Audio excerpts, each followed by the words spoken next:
जे जे खरं आहे, जे जे सत्य आहे तेवढंच सांगणं हा माझा गुणधर्म आहे. आणि त्या गुणधर्माचं 100% पालन करणं हा वक्ता म्हणून माझा धर्म आहे. एक अभिनेता म्हणून नाटकात काम करत असताना 100% त्या 2.5 तासात तुम्हाला शरद पोंक्षे दिसता कामा नये. तुम्हाला नानासाहेब दिसतील, तुम्हाला गुलाबरावचा खलनायक दिसेल किंवा नथुराम मधला नथुराम दिसेल. त्याच्यात शरद पोंक्षे डोकावता कामा नये. पडदा पडला की नानासाहेब आणि नथुराम डोकावता कामा नये. फक्त शरद पोंक्षे दिसला पाहिजे. हे मला मिळालेले गुणधर्म आहेत, निसर्गाने जन्मजात दिलेले. आणि त्या गुणधर्माचं 100% पालन करणं हा माझा धर्म आहे. आपण एक उदाहरण म्हणून 2-4 वस्तू घेऊया पृथ्वी तलावरच्या.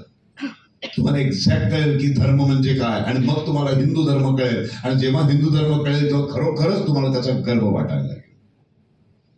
आणि मग सावरकरांचं हिंदुत्व आपोआप कळायला लागेल. ज्यांच्याबद्दल काही बोललं तरी कोणीच रस्त्यावर येत नाही. ना त्यांचा कुठला पक्ष आहे अस्तित्वात. हिंदू महासभा नावाचा पक्ष अस्तित्वात आहे, पण त्या अस्तित्वात आहे का असं ते म्हणण्याएवढं प्रश्नचिन्ह असावं इतकं त्याचं अस्तित्व आहे. आज नावापुरता आहे तो. त्याचं कोणी रस्त्यावर येत नाही. सावरकरांना काय वाटेल ते बोला. पण मग या देशामध्ये हिंदुत्ववादी म्हणवणारे जेवढे नेते आहेत त्या सगळ्यांबद्दल जेवढं बोललं जात नाही तेवढं फक्त सावरकरांबद्दल बोललं जातं. पण प्रखर हिंदुत्वाचा पुरस्कार कुठलीही तडजोड न करता, कुठल्याही राजकीय स्वार्थासाठी 1 इंच पण, 1 क्षण पण ज्यांनी आपली हिंदुत्वाची भूमिका बाजूला ठेवली नाही आणि प्रखरपणे हिंदू राष्ट्र व्हायला पाहिजे. हा देश हिंदूंचा आहे. या देशातलं संविधान, या देशाची घटना, या देशाचे कायदे हे बहुसंख्य हिंदूंचा विचार करूनच बनवले गेले पाहिजेत. हे विचार ठामपणे मांडणारा एकमेव माणूस या हिंदुस्थानामध्ये आहे, ते म्हणजे स्वातंत्र्यवीर सावरकर. जगात निधर्मी असं काहीही नाही. दगडाचा गुणधर्म काय कोणी सांगू शकेल का? कोणी न हलवता तो हलत नाही. जगातला कुठलाही दगड, अमेरिकेतला असू दे, अफगाणिस्तानातला असू दे किंवा भारतातला असू दे, हलवल्याशिवाय तो हलत नाही. आणि जेवढा हलवा तेवढाच तो हलतो. एकदा फेकला की आपापला चालला तो पुढे, असंही होत नाही. जेवढं आपण हलवू तेवढाच तो हलतो. जो हलवला नाही तर कित्येक लाख वर्ष तो तिथून हलत नाही. त्याला माणसं हलवतात, पक्षी हलवतात, प्राणी हलवतात, वादळ वारा पाऊस त्या दगडाला हलवतात. आणि जेवढा हलवतात तेवढाच तो हलतो. हा दगडाचा गुणधर्म आहे. त्या गुणधर्माचं दगड 100% पालन करून त्याचा धर्म बजावतो. दगड निधर्मी नाही.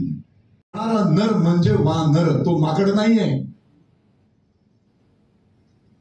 मारुती राया आणि ती वानर सेना ही माकडं नव्हेत. वनात राहणारे नर, आपण शहरात राहणारे नर आहोत. 14,000 वर्षांपूर्वीचा काळ आहे तो. माहित नाही, आपलं अज्ञान, आपल्याला इच्छा नाही इतिहासात डोकावण्याची, आपल्याला इच्छा नाही आपली संस्कृती, आपली स्तोत्र, आपले वेद जपण्याची, आपल्याला काहीची इच्छा नाही. एक मुसलमान ऑस्ट्रेलियामध्ये जाऊन स्थायिक होतो, एक मुसलमान अमेरिकेत जाऊन स्थायिक होतो, जपानमध्ये, चायनामध्ये, कुठेही जाऊन स्थायिक झाला तो त्याचे 5 वेळचा नमाज पडल्याशिवाय राहत नाही. त्याच्या घरामध्ये कुराणाचं पठण केल्याशिवाय ते राहत नाही. स्वतंत्र झालं की माझं कार्य थांबत नाही. इटलीला लागून जे जे देश पारतंत्र्यात आहेत त्या सगळ्यांना स्वतंत्र करणं, त्यांना लागून जे देश पारतंत्र्यात आहेत त्यांना, ही पृथ्वीवरच्या प्रत्येक मनुष्य प्राण्याला स्वतंत्र करणं हे माझं अंतिम ध्येय आहे. मला सगळ्यांचं घर आनंदाने भरलेलं बघायचंय, पण त्याची सुरुवात माझ्या घरापासून मी करतो. मग माझं घर कुठलं आहे? हिंदुस्थान. आधी माझ्या हिंदुस्थानला काय तुम्ही सतत हिंदू हिंदू हिंदू करतात. ते म्हणाले की मला जर असं विचारलं कोणी तर मला असं उत्तर द्यायला खूप आवडेल की तुझी जात कुठली? मनुष्य जात आहे. धर्म कुठला? माणुसकी धर्म आहे. आणि राष्ट्र कुठलं? पृथ्वी हे माझं राष्ट्र आहे. हे माझं अंतिम उत्तर द्यायला मला भयंकर आनंद होईल. पण त्या अंतिम उत्तरापर्यंत जाण्यासाठी आधी मला हिंदुस्थानला स्वतंत्र करावं. आणि त्या मिलमध्ये सगळं शांतता आणि सगळे कामगार शांत आहेत, तिथे कुठली युनियन नाही, काही नाही. आणि एक दिवस त्या मालकाला त्या मिलमधनं फेरी मारता मारता काही कामगारांच्या असंतोषाची काही वाक्यचार कानावर पडतात आणि तो अस्वस्थ होतो. याला पहिल्यांदाच कामगार मालकाविरुद्ध काहीतरी बोलताना ऐकलं, इतक्या वर्षात कधी ऐकलं नव्हतं. सोडून देतो तो. परत 4 दिवसांनी परत फेरी मारताना पुन्हा एकदा ते काहीतरी कानावर शब्द पडतात, पुन्हा एकदा पडतात. असं 2-4दा झाल्यानंतर तो मात्र खरंच विचार करायला लागतो की आता हे जर असंच वाढत गेलं तर ह्याच्यातून एक पहिली कामगार युनियन जन्माला येईल आणि जर का कामगार युनियनचा जन्म झाला तर मग आपल्याला फार अवघड होऊन बसेल. आतापर्यंत गेली कित्येक वर्ष या कामगारांमध्ये युनियनच नाही, लीडरच नाही, त्यामुळं सगळं छान चाललेलं आहे. पण हा असंतोष सुरू झालाय आणि एका ठिकाणी नाही, एकदाच नाही, मला वारंवार आता ऐकायला येतं. तर या असंतोषाला कोणीतरी वाचा फोडणारा माणूस पाहिजे. तो जर कामगारांमधलाच निर्माण झाला तर फार अवघड होईल. आणि मग तो एक युक्ती आणतो, एक अत्यंत जीवश्य कंठस्थ मित्राला आणतो आणि त्याला सांगतो की तू माझ्यावर, माझी किती मैत्री तुझी. तो म्हणतो जीवा पाड, तुझ्यासाठी मी जीव देऊ शकतो. तो म्हणतो जीव नको देऊस, माझ्यासाठी फक्त एक काम करायचंय, कामगार म्हणून माझ्याच मिलमध्ये कामाला लाग. प्लॅनिंग केलं जातं, त्याला कामगार म्हणून प्लेस केला जातो मिलमध्ये आणि त्याचं कामच ते आहे की कुठल्याही कामगारांनाही माहितीच नसते की आपल्या बरोबरचा हा जो कामगार आहे हा मालकाचा खास माणूस आहे. हे कोणालाच माहित नसतं, ते गुपित आहे. आणि तो कामगारांमध्ये राहतो आणि त्याच्यामधल्या त्या चर्चा सगळ्या मालकाला म्हणजे मित्राला आणून सांगायला सुरुवात करतो. मग त्यांच्या दोघांमध्ये प्लॅनिंग ठरतं की तूच आता लीडर बन, त्यांच्यातला लीडर बनायच्या ऐवजी तू लीडर बन आणि तू, आपण दोघांनी ठरवू अशा एक 4 मागण्यांसाठी एक आंदोलन कर. आणि एक फुटकळ फालतू अशा एक 4 मागण्या ते दोघं मिळून ठरवतात आणि तो कामगारांना म्हणतो उद्या आपण असं एक मोर्चा काढूया, चला तुम्ही, मी येतो तुमच्यासाठी भांडायला. असं पहिल्यांदाच कोणीतरी आपल्यासाठी भांडायला मिळतोय म्हटल्यावर सगळे कामगार त्याच्या पाठीशी उभे राहतात आणि ते छोटेखानी एक मोर्चा निघतो. त्या केबिनच्या बाहेर येतो, हा मालक बाहेर येतो. तर तुमचा लीडर कोण आहे? त्या ठरल्याप्रमाणे मित्र म्हणतो मला, मी एकट्याने कोणीतरी आत आहे, आपण बोलू, तडजोड करू. ते आत येतात, मस्त वेगळ्याच विषयांवर गप्पा मारतात, तासभर चहा कॉफी पितात. बाहेर जाताना तो म्हणतो सगळ्या मागण्या मान्य झाल्या.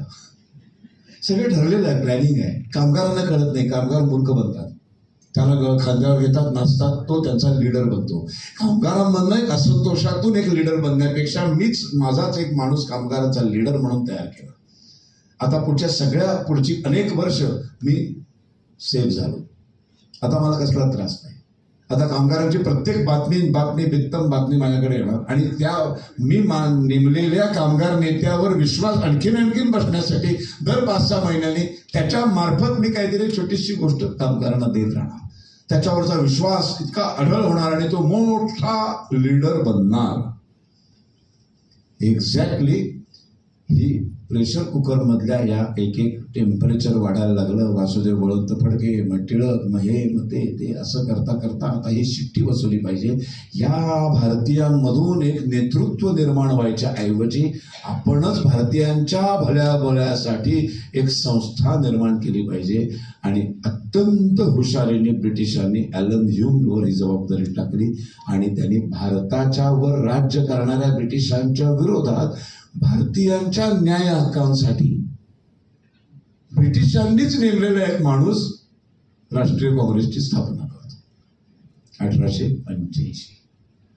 विचारसरणीची पाठीमागं अनुयायी नाहीत, पाठीमागं त्यांचा पक्षही नाही, पाठीमागं कोणीच नाही. त्यांना किती शिव्या दिल्या तरी रस्त्यावर कोणी उतरत नाही, तरीही काँग्रेसला आणि सगळ्या हिंदुत्वाच्या विरोधी लोकांना आजही रोज सावरकर आठवतात. 2 गोष्टी आहेत, त्यातली एक गोष्ट सांगितली. सर्वसामान्य माणूस काय करू, काय ना, ही सगळी व्याख्यान ऐकल्यानंतर 2025चा काळ आहे, वेगळ्याच युगात जगतोय आपण. मुळात आपण कोणीच पारतंत्र बघितलेलं नाही, आपण कोणी एक फटका खाल्लेला नाही, आपल्याला गुलामी माहीत नाही, आपण सगळे सुरक्षित कवचात छान आयुष्यात जगत आलेली माणसं आहोत. आपण कोणी जेलमध्ये गेलेलं नाही, काय आपल्याला कशाची काही फरक पडलेली नाही. मग आत्ताची लढाई कशी करायची? तसं सावरकर म्हणायचे की शिवाजी महाराज माझं दैवत आहे म्हणून मी आता ब्रिटिशांची घोड्यावर बसून तलवारीने लढेन का? नाही ना. मला शिवाजी महाराजांची स्ट्रॅटेजी घ्यायला पाहिजे, त्यांचा विचार घेऊन पुढे जायचंय. शत्रूचं फसवून, शत्रूचं ठगवून, शत्रूचा विश्वासघात करून शत्रूवर मात करणं, ही जी शिवाजी महाराजांची विचारसरणी आहे, ही विचारसरणी घेऊन पुढे जायचे. हातातलं शस्त्र काळानुरूप बदलणार.